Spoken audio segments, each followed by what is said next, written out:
వేదికను అలంకరించిన పెద్దలందరికీ నా హృదయపూర్వక నమస్కారాలు.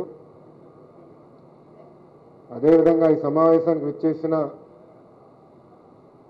ఐటీ కంపెనీ ఎంప్లాయీస్ యజమానులందరికీ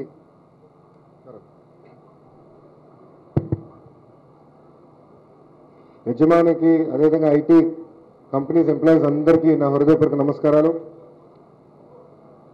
నేను ఐటీ మంత్రి దాదాపు 90 రోజులైంది. గడిచిన 90 రోజుల్లో మీరు ఒక్కసారి గమనిస్తే దాదాపు ఇప్పటికీ 2 కొత్త పాలసీస్ తీసుకొస్తాం జరిగింది. దాంట్లో భాగంగా జిఐసి అని ఒక పాలసీ తీసుకొచ్చాం. ఎక్కడైతే గ్లోబల్ ఇన్హౌస్ సెంటర్ అని క్రియేట్ చేయొచ్చు, కంపెనీస్ వచ్చి వాళ్ళ ఇన్ఫ్రాస్ట్రక్చర్ బిల్డప్ చేసుకుని వాళ్ళు ఒక డెవలప్మెంట్ సెంటరు, దాంతోపాటు కమర్షియల్ స్పేస్ కానివ్వండి, హోటల్స్ కానీ కట్టేదానికి అవకాశం ఉంటుంది. ఆ పాలసీ తీసుకొచ్చాం. దాని తర్వాత డిటిపి అనే కొత్త పాలసీ తీసుకొచ్చాం. ఎందుకంటే నేను చాలామంది సంస్థ యజమానులు కలిసినప్పుడు కానివ్వండి, ఇంకో పక్కన రియల్ ఎస్టేట్ డెవలపర్స్ కలిసినప్పుడు ఒక పక్కనేమో మాకు స్పేస్ లేదంటారు, ఇంకో పక్కనేమో మాకు కంపెనీస్ రావట్లేదంటారు. ఇంగ్లీష్లో చికెన్ అండ్ ఎగ్ ప్రాబ్లం అంటాం మనం. ఇది చూసిన తర్వాత లేదు, ఒక డిటిపి పాలసీ తీసుకొద్దాం. ఈ డిటిపి పాలసీ వల్ల ఎవరైతే డెవలపర్స్ ఉన్నారో వాళ్ళకి 50% మనం రెంటల్ సబ్సిడీ ప్రభుత్వం ఇస్తాం జరుగుతుంది. అది కూడా 70% ఆక్యుపేషన్ వరకు. అంటే ఒకవేళ మొదటి సంవత్సరంలో 70% ఆక్యుపేషన్ రాకపోతే వాళ్ళకి 50% రెంటల్ సబ్సిడీ ఇస్తానని ఈరోజు మొన్న జరిగిన క్యాబినెట్ మీటింగ్లో కొత్త పాలసీ కూడా తీసుకొస్తాం జరిగింది. ఇంకో పక్కన ప్రపంచంలో ఉన్న పెద్ద సంస్థలు అందరితో మాట్లాడి ఒక క్లౌడ్ హబ్ పాలసీ కూడా తీసుకొస్తున్నాం. మీరు ఈరోజు చూస్తే plain website development, plain vanilla 80 రోజులు అయిపోయినాయి. ఇప్పుడంతా innovation, analytics, artificial intelligence, decision support systems next లెవెల్కి వెళ్ళాం మనం.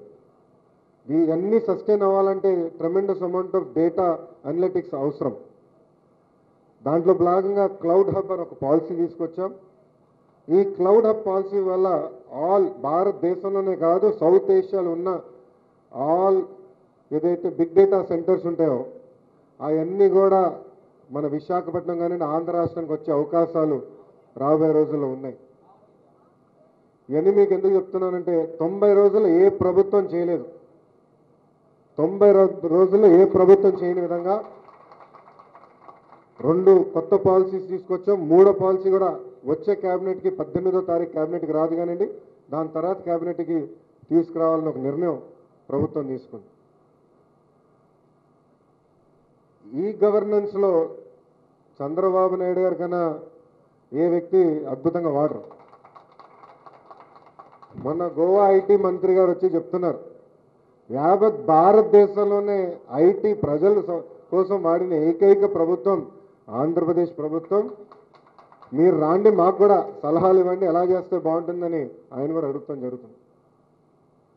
ఎందుకంటే ముఖ్యమంత్రి గారు ఆలోచన ఐటీ వల్లనే ప్రజలకు ఊరట వస్తుంది. అధికారులు చుట్టూ తిరగాల్సిన అవసరంలా కంప్యూటర్ ముందలే కూర్చుని ఈరోజు మీరు మేజర్ సర్వీసెస్ అన్నీ ఆన్లైన్ చేస్తాం జరిగింది.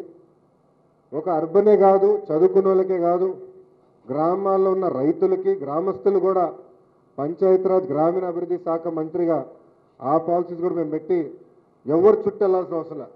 ఒక ఉపాధి హామీకి జాబ్ కార్డు కావాలన్నా, గ్రామాల్లో మాకు మ్యూటేషన్ సర్టిఫికేట్ కావాలన్నా, డెత్ సర్టిఫికేట్ కావాలన్నా ఎవరు చుట్టూ తిరగాల్సిన అవసరం. వాళ్ళకి వాళ్ళ డోర్ స్టెప్లోనే తీసుకురావాలని ముఖ్యమంత్రి గారు ఆలోచన. దాంట్లో భాగంగా మేము కూడా ముందరికి వెళ్తున్నాం. ఒక్కసారి మీరందరూ ఆలోచించాలి, ఉపాధి హామీ తీసేస్తే యావత్ భారతదేశంలోనే 82% ఆధార్ కెపాసిటీ వాడిన ఏకైక ప్రభుత్వం ఆంధ్రప్రదేశ్ ప్రభుత్వం.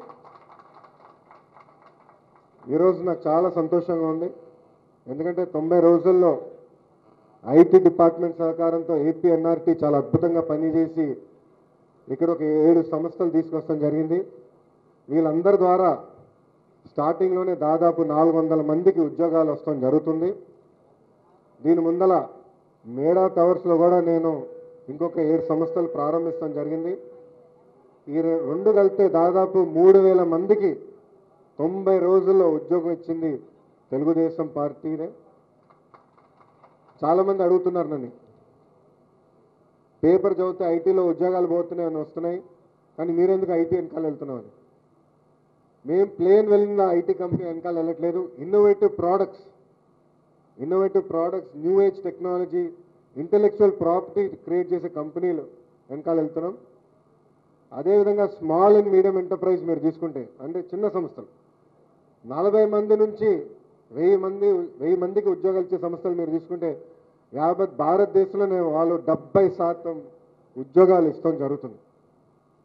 మనం ఎక్కడికి వెళ్ళినా పెద్ద పెద్ద పేర్లు చూస్తాం, వాళ్ళు కాదు ముఖ్యం, చిన్న చిన్న సంస్థలు చాలా ముఖ్యం. అందుకే మీరు చూస్తే ఆంధ్రప్రదేశ్ ప్రభుత్వం ఈరోజు నూతనంగా ఒక కార్యక్రమం తీసుకుని రెంటల్ సబ్సిడీ అని, పవర్ సబ్సిడీ, ఇంకో పక్కన పర్ ఎంప్లాయీ ఇంత బెనిఫిట్ అని రూపీ వాల్యూలో కూడా ఇస్తాం జరిగింది. సో పాలసీస్ అని పెడతామే కాదు, వాళ్ళకి ఇచ్చే విధంగా మార్పులు చేర్పులు చేసి ఐటీ డిపార్ట్మెంట్ కూడా ఐటీ బాగా వాడుకొని కంపెనీ యజమాని మా ఆఫీస్ చుట్టూ తిరగకుండా మేము కూడా మీకు డైరెక్ట్ బెనిఫిట్ ఇచ్చేటట్టు విధంగా మేము కూడా ఏర్పాటు చేసుకుంటున్నాం. రాబోయే 30 రోజుల్లో మా వెబ్సైట్ కూడా స్ట్రీమ్లైన్ చేసి మీ ముందరికి వస్తాం జరుగుతుంది. ఇంకో పక్కన మీ అందరూ తెలిసిందే, ముఖ్యమంత్రి గారు నేను మంత్రి కాకుండా ముందర హెచ్సిఎల్తో ఒప్పందం పెట్టుకోవడం జరిగింది. దాంట్లో భాగంగా వాళ్ళు మొదటి దశలో 15 ఎకరాలు అడిగారు, కానీ ఆంధ్ర రాష్ట్రంలో ఉన్న పొటెన్షియల్ చూసి వాళ్ళు ఇప్పుడు 30 ఎకరాలు అడుగుతాం జరిగింది. ఆనాడు 3000 మందికి ఒప్పందం కుదిరించుకుంటే ఇప్పుడు 7000 మందికి ఉద్యోగాలు ఇస్తామని వాళ్ళు ఇప్పుడు ఒప్పందం కుదిరించుకొని నవంబర్ నెలాఖరికల్లా ఫస్ట్ బిల్లింగ్ అమరావతి నుంచి ఇవ్వాలన్న ఆలోచనతో వాళ్ళు కూడా ఉన్నారు. దాంట్లో భాగంగా వాళ్ళతో కూడా ముందర వెళ్తున్నాం. ఇంకొక రాబోయే 30 రోజుల్లో మేము పడిన కష్టాలు ఫలితాలు వస్తున్నాయి. పెద్ద పెద్ద కంపెనీలతో మేము ఇప్పుడు ముందరికి వెళ్తాం జరుగుతుంది. రెండు అవసరం, స్మాల్ అండ్ మీడియం ఎంటర్ప్రైజ్ ఒక పక్కన అవసరం, లార్జ్ ఎంటర్ప్రైజ్ కూడా అవసరం. జోడెద్దుల బండి ఇది, రెండు కలిసికట్టుకు వెళ్తేనే ఆంధ్ర రాష్ట్రంలో ఎప్పుడు వచ్చిన విధంగా ఐటీ ద్వారా మన యువకులకి ఉద్యోగాలు కల్పించడానికి అవకాశం ఉంటుంది. చివరిగా ఇక్కడ సంస్థ యజమానులు అందరూ ఉన్నారు, అందరూ తెలుగులే. మన కంపెనీలే కాకుండా యావత్ భారతదేశంలో నేను ఎక్కడికి వెళ్ళినా, యావత్ భారతదేశంలో ఏ ఐటీ కంపెనీ దగ్గరికి వెళ్ళినా మేము ఆడ కంపెనీకి వెళ్ళిన చాలామంది తెలుగులో వచ్చేస్తారు సెల్ఫీలు దిగేదానికి, ఫోటోలు దిగేదానికి. వాళ్ళ కంపెనీ యజమానితో మాడితే వాళ్ళు ఒకటే అంటారు, ఇక్కడ దాదాపు 35 నుంచి 40% మంది ఉద్యోగస్తులందరూ ఆంధ్ర వాళ్ళే. వాళ్ళందరూ అంటున్నారు మేము తిరిగి ఆంధ్రాకి వెళ్ళాలి, సెంటర్ ఓపెన్ చేయమని. అందుకే మీరు చూస్తారు రాబోయే 60 రోజుల్లో మేజర్ అనౌన్స్మెంట్స్ చేయబోతున్నాం. దాదాపు 10 నుంచి 15,000 మందికి మొదటి దశలో ఉద్యోగాలు కల్పించే ఆలోచనలోనే ఉన్నాం. చివరిగా నేను మంత్రి అయిన 15 రోజుల్లో ప్రజలందరికీ ఒక హామీ ఇచ్చా. 2019 లోపల 1,00,000 ఐటీ ఉద్యోగాలు నేను మన రాష్ట్రం ఆంధ్రప్రదేశ్ రాష్ట్రంలో క్రియేట్ చేస్తానని ఆ రోజు నేను హామీ ఇచ్చాను. దాంట్లో భాగంగా మేము ముందరికి వెళ్తున్నాం. మేము ఒక వెబ్సైట్ పెడతాం, యజమాని సహకరిస్తే ఎంప్లాయీ పేర్లు కూడా పెడతాం. ఎందుకంటే ఇప్పుడున్న పరిస్థితుల్లో పెళ్లి చేసాక ఎవరు ముందుకు రావట్లేదు, కానీ పెళ్లి చెడగొట్టడానికి ప్రతిపక్ష పార్టీ ఉంది కనుక వాళ్ళ అవగాహన కోసం, వాళ్ళ కంప్యూటర్ నాలెడ్జ్ కూడా కొంచెం తక్కువ, అందుకే వాళ్ళ అవగాహన కోసం మేము అన్ని పేర్లు పెడతాం. ఇంకో పక్కన మొన్న సెల్కాన్ కూడా ముఖ్యమంత్రి గారు ప్రారంభించడం జరిగింది. చిత్తూరు జిల్లా అబ్బాయి ఒక మ్యానుఫ్యాక్చరింగ్ ప్లాంట్, అసెంబ్లీ ప్లాంట్ రేణుగుంటలో ఏర్పాటు చేసి దాదాపు 1000 మందికి ఉద్యోగాలు కల్పించడం జరిగింది. రాబోయే 3 నెలల్లో ఎలక్ట్రానిక్ సైడ్లో కూడా చాలా యాక్షన్ ఉంది. కార్బన్ అన్న సెల్ ఫోన్ కంపెనీ, వాళ్ళ కంపెనీ ఓపెనింగ్ సెప్టెంబర్ అని మేము పెట్టుకున్నాం. ఇంకో పక్కన అక్టోబర్లో డిక్సన్ అని ఏదైతే మన సెటప్ బాక్సెస్ ఉన్నాయి, కన్జ్యూమర్ డ్యూరబుల్స్ అని వాళ్ళు కూడా తయారు చేస్తున్నారు. వాళ్ళు కూడా సెప్టెంబర్ కానీ అక్టోబర్లో కానీ వాళ్ళు కూడా ప్రారంభిస్తారని చెప్పడం జరిగింది. సో ఐటీ పరంగా 1,00,000 ఉద్యోగాలు, రేణుగుంటలోనే అంటే రాయలసీమ ప్రాంతంలోనే 1,00,000 ఎలక్ట్రానిక్ ఉద్యోగాలు కూడా తెలుగుదేశం పార్టీ కల్పిస్తుందని ఆనాడు హామీ ఇస్తాం జరిగింది. ఇవన్నీ ట్రాన్స్పరెంట్గా మేము వెబ్సైట్లో పెట్టేస్తాం. సో ఎవరికి ఎలాంటి సందేహాలు అవసరంలా అక్కడనే చూసుకోవచ్చు. ఎందుకంటే మాలో కొంచెం లోపాలు ఉన్నాయి, ముఖ్యమంత్రి గారు పదే చెప్తారు మంత్రులందరికీ. పనులు చేసుకుంటా ముందరికి వెళ్ళిపోతున్నాం, చెప్పే ఓపిక తీరిక లేకుండా పోయింది. అందుకే మేము ఎక్కువ దాని గురించి కూడా మాట్లాడాల్సిన అవసరం ఉంది. చివరిగా ఐటీ ఏదో పెద్దలకే ధనవంతులకే కాకుండా పేద ప్రజలకు కూడా అనుసంధానం చేసి వాళ్ళ జీవితంలో ఒక మార్పు తీసుకొచ్చే విధంగా పంచాయతీరాజ్ గ్రామీణ అభివృద్ధి శాఖలు కూడా బాగా అమలు చేస్తున్నాం. ఉపాధి హామీ దగ్గర నుంచి వాళ్ళకు కావాల్సిన వ్యక్తిగత సౌకర్యాలు ఏమంటే అవి కూడా కల్పించడానికి ఒక పద్ధతి ప్రకారం మేము ఇప్పుడు తీసుకుని ముందరికి వెళ్తాం జరుగుతుంది. రాబోయే రోజుల్లో మీరే చూస్తారు, చాలా అద్భుతమైన మార్కీ నేమ్స్ కూడా వస్తాయి. ఇంకో పక్కన ఇంకొక 7 SME కంపెనీస్ విశాఖపట్నంలో వెయిటింగ్ ఉన్న ఇనాగ్రేషన్కి. ఈ నెలాఖరులో ఆ విశాఖపట్నం కూడా వెళ్ళి ఆ కంపెనీలు కూడా ప్రారంభిస్తున్నారని ఈ సభాముఖంగా తెలుపుతూ, ఇంత అద్భుతమైన కార్యక్రమానికి హాజరైన మీ అందరికీ నా కృతజ్ఞతలు. జై హింద్. క్వశ్చన్స్ ఏమైనా ఉంటే తీసుకుంటానండి. మైక్ కావాలా? మీ అందరికీ బాగా దురదుండొచ్చు పొలిటికల్ క్వశ్చన్స్ అడుగుదామని. కొంచెం ఐటీ శాఖ ఎలక్ట్రానిక్స్కి సంబంధించిన ప్రశ్న ఉంటే అడగండి. రాజకీయాలు మళ్ళీ సచివాలయంలో హాయిగా మాట్లాడుకుందాం. మైక్ ఏదమ్మా?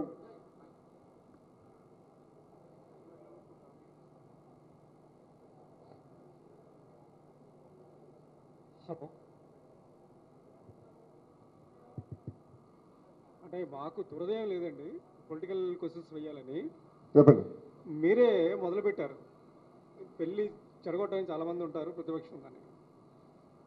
సో నిన్న జగన్మోహన్ రెడ్డి గారు అన్న సచివాలయంలో మాట్లాడదాం please. Stick to IT and electronics. అంటే నేను మీతో ఒక విషయంలో ఏకీపిస్తున్నాను. మంగళగిరిలో మొన్న నేను పర్యటించే వచ్చాను. నేను యాక్చువల్గా చాలా ఐటీ కంపెనీలు, ఐటీ ట్రైనింగ్ ఇన్స్టిట్యూషన్స్ అక్కడ నడుస్తూ ఉన్నాయి. అది మరో అమీర్పేటలో కనిపించింది. అది మీరు చెప్పుకోలేకపోతున్నారేమో అని ఫీలింగ్ ఉంది. సో స్మాల్ అండ్ మీడియం లాగే స్మాల్ ఎంటర్ప్రెన్యూర్స్కి ఇంకెంత డెవలప్మెంట్ చేస్తారు, వాళ్ళని ఎట్లా తీసుకొస్తారు? ట్రైనింగ్ కూడా చాలా ఇంపార్టెంట్ అని. హైదరాబాద్ ఎకో సిస్టంలో అమీర్పేట కూడా భాగస్వామ్యం. అమీర్పేట లేకపోతే హైదరాబాద్ లేదు. దాంట్లో భాగంగా నేను అది కూడా చెప్పాను. ఆ ఓపెనింగ్ కూడా మేము ఎప్పుడు పెట్టుకున్నాం? మా టీం ఎక్కడుంది? 28th మేము పెట్టుకున్నాం. 28th మేము కన్ఫర్మ్ చేస్తాం. అక్కడ 5Care అని ఒక కంపెనీ వచ్చింది, మెడికల్ ట్రాన్స్క్రిప్షన్స్. వాళ్ళకి 500 మందికి ఉద్యోగాలు ఇస్తాం జరుగుతుంది. 28th of this month మేము 5 డేటా సెంటర్ని కూడా ఓపెన్ చేస్తున్నాం. First Tier 4 data centre in the country. యావత్ భారతదేశంలోనే అంత అద్భుతమైన డేటా సెంటర్ లేదు. మన మంగళగిరిలో పెడతాం జరిగింది. దాంట్లో భాగంగా కొంతమంది నా దృష్టికి తీసుకొచ్చారు, కొంచెం ఇన్ఫ్రాస్ట్రక్చర్ రిలేటెడ్ ఇష్యూస్ ఉన్నాయని. అది కూడా పోయిన వారం నేను మా ఆ జోన్ అంతా ఇంకా పంచాయతీ రాజ్ కిందనే ఉంది. సో నా టైం బాగుంది, ఎందుకంటే నా శాఖలే కనుక మొన్న ఆదేశాలు జారీ చేశాను. డ్రింకింగ్ వాటర్, రోడ్స్ విషయంలో కూడా అది నేను క్లియర్ చేస్తానని చెప్పాను. సో 28th లోపల 28th లోపల నేను ఇన్ఫ్రాస్ట్రక్చర్ రిలేటెడ్ ఇష్యూస్ కూడా పూర్తి చేస్తున్నాను. సార్ 90 రోజులు పూర్తయింది. స్టాన్ఫర్డ్ యూనివర్సిటీ స్టూడెంట్గా వరల్డ్ బ్యాంక్లో పనిచేసినటువంటి ఎక్స్పీరియన్స్ మీకు ఈ ఐటీ సెక్టార్స్ దాదాపు చూస్తే ఈ 5-6 నెలల్లోనే 30 కంపెనీలు రావడం జరిగింది. ఏ విధంగా ఉపయోగపడుతుంది మీకున్న ఎక్స్పీరియన్స్? నాకన్నా ఎక్కువ ప్రజలకు ఉపయోగపడుతుందని నా ఆలోచన. ఎందుకంటే ఈరోజు మీరు ఏ ఎగ్జామినేషన్ తీసుకోండి, ప్రపంచంలో ఎన్ని కాంపిటేటివ్ ఎగ్జామ్ తీసుకుంటే మినిమం 10 to 12% ఆంధ్రోల్కి వస్తాం జరుగుతుంది. సివిల్ సర్వీస్ తీసుకోండి, మెడికల్ తీసుకోండి. సో చాలా స్మార్ట్ ఆంధ్రోల్కి. కానీ వాళ్ళకి ఇన్నాళ్ళు ఏమైందంటే ఒకే ఒక రాష్ట్రం అయినప్పుడు ఉద్యోగాలు, ఉపాధి ఎక్కువ హైదరాబాద్ కంపడేది. అందరూ హైదరాబాద్కి వెళ్ళారు. ఈరోజు మీరు హైదరాబాద్ ఎక్కడ ఐటీ కంపెనీలు తీసుకున్నా, హైదరాబాద్ కాదు యావత్ భారతదేశం ఏ ఐటీ కంపెనీలు తీసుకున్నా, నాకు శివనాడర్ గారే చెప్పారు, హెచ్సిఏలో 30% మంది ఆంధ్రోలు, తెలుగు వాళ్ళు కాదు ఆంధ్రోలు. సో ఇక్కడ పాయింట్ ఏంటంటే వాళ్ళందరూ ఇప్పుడు ఆంధ్ర వైపే చూస్తున్నారు. మాకు అవకాశం ఇవ్వనండి, మా రాష్ట్రానికి వచ్చి మేము మా దగ్గర ఉద్యోగాలు చేయాలని ఒక ఆలోచనలో ఉన్నాం. సో ఇట్లాంటి స్మాల్ అండ్ మీడియం ఎంటర్ప్రైజ్ మేము ప్రారంభించి రాబోయే రోజుల్లో ఎక్కువ శాతం వస్తాను నేను ఆశిస్తున్నాను.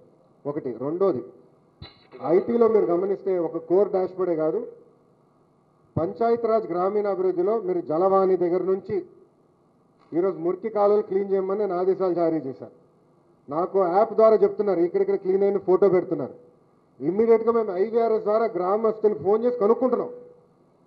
మా వాళ్ళు నాకు చెప్పారు ఇట్లా క్లీన్ చేశారు, నిజంగానే క్లీన్ చేశారో చేయలేదని. ఆ పైలట్ కూడా ప్రారంభించాం, అది కూడా స్టడీ చేస్తాం. అంటే ప్రజలకి పనికొచ్చే విధంగా ఈరోజు మేము ఐటీ వాడుతున్నాం. తెలుగుదేశం పార్టీ, ఆంధ్రప్రదేశ్ ప్రభుత్వం ప్రజలకి ఉపయోగపడే విధంగా ఐటీ వాడటం జరుగుతుంది. సార్ ఇప్పటి వరకు మీరు తెచ్చిన కంపెనీలు అన్నీ కూడా చిన్న స్థాయి కంపెనీలు ఎక్కువ ఉన్నాయి, ఒక హెచ్సిఎల్ తప్ప. Why you are not focusing on the big companies to bring to the నవ్య brand? Is there any specific reason behind this? Focus లేదంటాం కరెక్ట్ కాదండి, ఫోకస్ ఉంది. కానీ సముద్రంలో అన్ని రకాల చేపలు ఉంటాయి. ఐటీ ఎకో సిస్టమ్ కూడా అలాంటిది. చిన్న గోల్డ్ ఫిష్ నుంచి వేలు వరకు ఉంటాయి. మేము చేయాల్సిందంటే అందరూ ఒక ఎకో సిస్టమ్ ఇప్పుడు క్రియేట్ చేయాలి. ఇప్పుడు చిన్న సంస్థలు వచ్చేదానికి అంత తేలిక కాదండి, ఎందుకంటే బేసిక్ ఇన్ఫ్రాస్ట్రక్చర్, సోషల్ ఇన్ఫ్రాస్ట్రక్చర్ మన రాష్ట్రంలో లేదు. హౌసింగ్ తీసుకోండి, హెల్త్ కేర్ తీసుకోండి, అన్ని రకంగా మనం వెనకాల పడుతున్నాం. అవన్నీ ఓవర్కమ్ అవ్వాలంటే ఒక ఎకో సిస్టమ్ మనం ఇక్కడ క్రియేట్ చేయాల్సిన అవసరం ఉంది. దాంట్లో భాగంగా స్మాల్ అండ్ మీడియం ఎంటర్ప్రైజెస్ చాలా పెద్ద పాత్ర. ఆనాడు చంద్రబాబు నాయుడు గారు ముఖ్యమంత్రిగా ఉన్నప్పుడు ఉమ్మడి రాష్ట్రానికి చిన్న సంస్థలు కూడా ఎక్కువ ప్రోత్సహించారు. ఈ ఎకో సిస్టమ్ చూసే పెద్ద సంస్థలు వస్తాం జరిగినాయి. సో ఈరోజు నేను వెళ్ళినప్పుడు ఏమంటారు, అరే మీకు 1000 మంది కూడా లేరు కదా, ఐటీ ఉద్యోగస్తులు 1000 మంది కూడా లేరు కదా, చూపించండి ఒక 10 కంపెనీలు అంటే ఈరోజు మొన్నటి వరకు చూపించిన పరిస్థితుల్లో ఉన్నాం. కానీ ఈరోజు మేము చెప్పగలుగుతాం, ఇదిగోండి 30 కంపెనీలు ఉన్నాయి, దాదాపు 1000 మంది 10,000 మంది పనిచేస్తున్నారు, ఇదిగోండి లిస్ట్ అని వాళ్ళకి ఒక చూపించే అవకాశం కూడా వస్తుంది. మీరే చూస్తారు, మేజర్ అనౌన్స్మెంట్ ఉన్నాయి రాబోయే 60 రోజుల్లో. మేజర్ అనౌన్స్మెంట్స్ ఇప్పుడు పేరు ఎందుకు నేను డిస్క్లోజ్ చేయలేకపోతున్నానంటే లాస్ట్ మైల్ ఆఫ్ నెగోషియేషన్స్లో ఉన్నాం. నేను ఎంత కోఆర్డినేషన్ అంటే ల్యాండ్ కేటాయింపులు అన్నింటిలోనే అయిపోయిన తర్వాత మేము అధికారికంగా ప్రకటిస్తాం ఈ కంపెనీ. లేఆఫ్స్ కూడా పెద్ద రీజన్, పెద్ద కంపెనీ ఇటువైపు రాకపోవడానికి ప్రచారం కూడా జరుగుతుంది. లేదు, తప్పండి, ఆ ప్రచారం తప్పు, లేఆఫ్స్ కాదు. నేను అదే చెప్పాను, కంపెనీస్ కూడా ఇవాల్వ్ అవుతున్నాయి. ఇవల్యూషన్ ఎలా అంటే ప్లేన్ ఒకప్పుడు మనందరం వెబ్సైట్లు తయారు చేసేవాళ్ళం అమెరికాకి. Y2K ఏంటది, డేట్ చేంజ్, సాఫ్ట్వేర్కి వెళ్ళి డేట్ చేంజ్ చేసేవాళ్ళం ఒరిజినల్గా. సత్యం కానివ్వండి అలాంటి కంపెనీస్ అని అక్కడ ప్రారంభమైనాయి 1996-97లో. సమీపంగా మనం ఈఆర్పి ఇంప్లిమెంటేషన్ అన్నిటికి వెళ్ళాం. ఇప్పుడు ఇంకా ఇవాల్వ్ అవ్వాలి. ఇప్పుడు IoT, machine learning, artificial intelligence, predictive analytics, drones చాలా మారిపోయింది. ఇప్పుడు ఇవన్నీ మనం ప్రోత్సహించిన విధంగా ఇప్పుడు ముందరికి వెళ్తున్నాయి. ఐటీ కంపెనీస్ కూడా ఎంబ్రేస్ చేస్తున్నాయి టెక్నాలజీస్.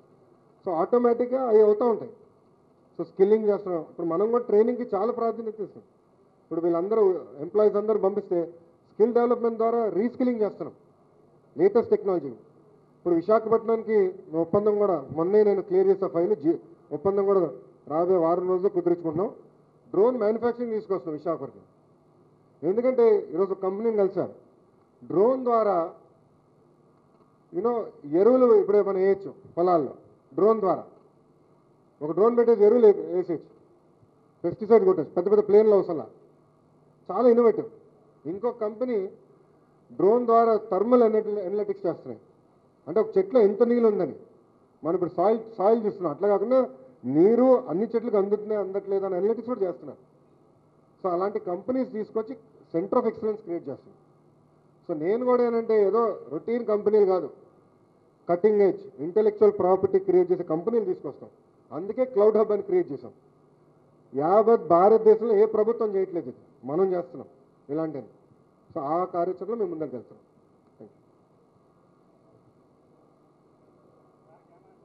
సార్ లాస్ట్ 1 yearలో మనం అబ్జర్వ్ చేస్తే టోటల్గా 36 ఐటీ కంపెనీస్ స్టార్ట్ చేసాం. చాలా ప్రెస్టీజియస్గా చెప్పుకుంటూ ఉంటాం మనం.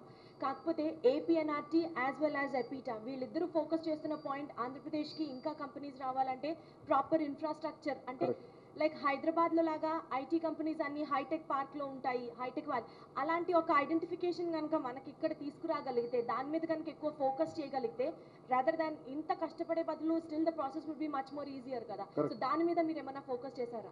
వెరీ గుడ్ క్వశ్చన్ అండి. ఇక్కడ 3 విషయాలు. ఒకటి వచ్చేసి గన్నవరం ఎయిర్పోర్ట్ దగ్గర హెచ్సిఎల్తో పాటు మొన్నే ఏపీఐసితో మీటింగ్ పెట్టుకున్నా, మొత్తం ఒక పార్క్ డెవలప్ చేస్తున్నాం. హెచ్సిఎల్కి ఇచ్చే ల్యాండ్ కాకుండా ఇంకా దాదాపు 100 ఎకరాలు ఉన్నాయి ఇక్కడ. సో ఒక ఐటీ క్లస్టర్ అక్కడ డెవలప్ చేస్తున్నాం గన్నవరం ఎయిర్పోర్ట్ దగ్గర. రెండోది విశాఖపట్నంలో కాపులపాడ, అంటే మనందరం నిక్ పెట్టాం యూనిటెక్ ల్యాండ్ అంటాం. సో ఆ ల్యాండ్ కూడా ఇప్పుడు రిజ్యూమ్ చేసుకున్నాం ప్రభుత్వం. మా ముఖ్యమంత్రి గారు అక్కడ ఐటీ డెవలప్మెంట్ చేయమని చెప్పారు. ఫస్ట్ రౌండ్లో మేము దాదాపు 100 కోట్లు ఖర్చు పెడుతున్నాం ఐటీ డిపార్ట్మెంట్ నుంచి. రోడ్ లేయింగ్ కానివ్వండి, ఇన్ఫ్రాస్ట్రక్చర్ క్రియేట్ చేసేదానికి, హౌసింగ్, లో కాస్ట్ హౌసింగ్కి చేస్తున్నాం. నేను అక్కడో చెప్పాను, డెవలపర్స్ పట్టుకురండి, వాళ్ళకి ఇచ్చారు, మనకి ఎక్స్పర్టీస్ లేదు. లో కాస్ట్ హౌసింగ్, కమర్షియల్ జోన్, ఎట్లయితే ఫైనాన్షియల్ డిస్ట్రిక్ట్ హైదరాబాద్ అని మనం చెప్పుకున్నాం హైదరాబాద్లో, అలాంటి ఎకో సిస్టమ్ ఎన్నో క్రియేటింగ్. ఇంకో పక్కన ఫిన్టెక్ కూడా చేస్తున్నాం, ఫైనాన్షియల్ టెక్నాలజీస్ కూడా క్రియేట్ చేస్తున్నాం. అదొక హబ్ పెట్టుకున్నాం. ఇప్పుడు financial technologies is the next cutting edge. Block chain కానివ్వండి, సైబర్ సెక్యూరిటీ దాంట్లో భాగంగా.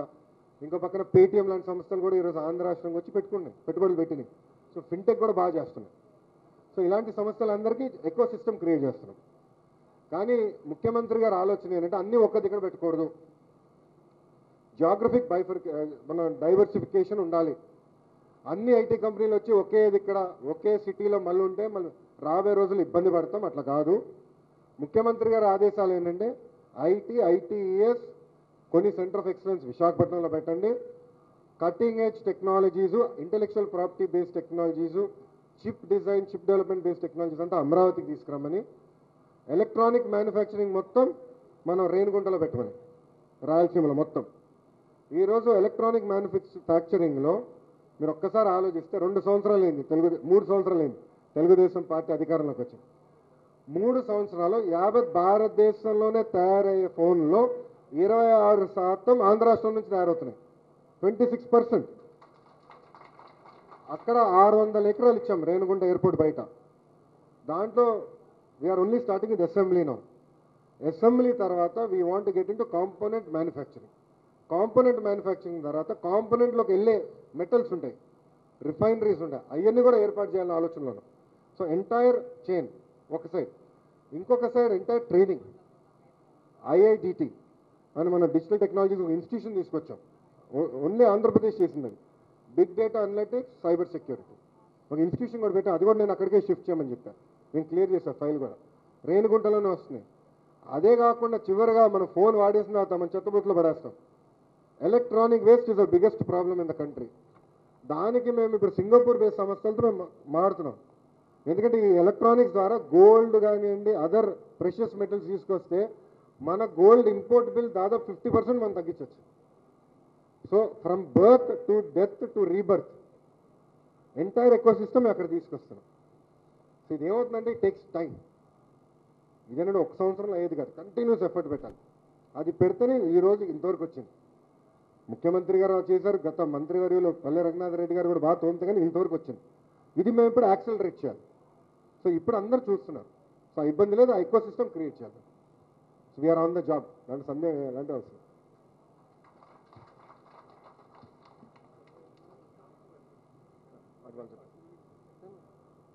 ప్రశ్నలు అయిపోయినా? సో సచివాలయంలో మాట్లాడదాం రాజకీయాల గురించి. Thank you very much.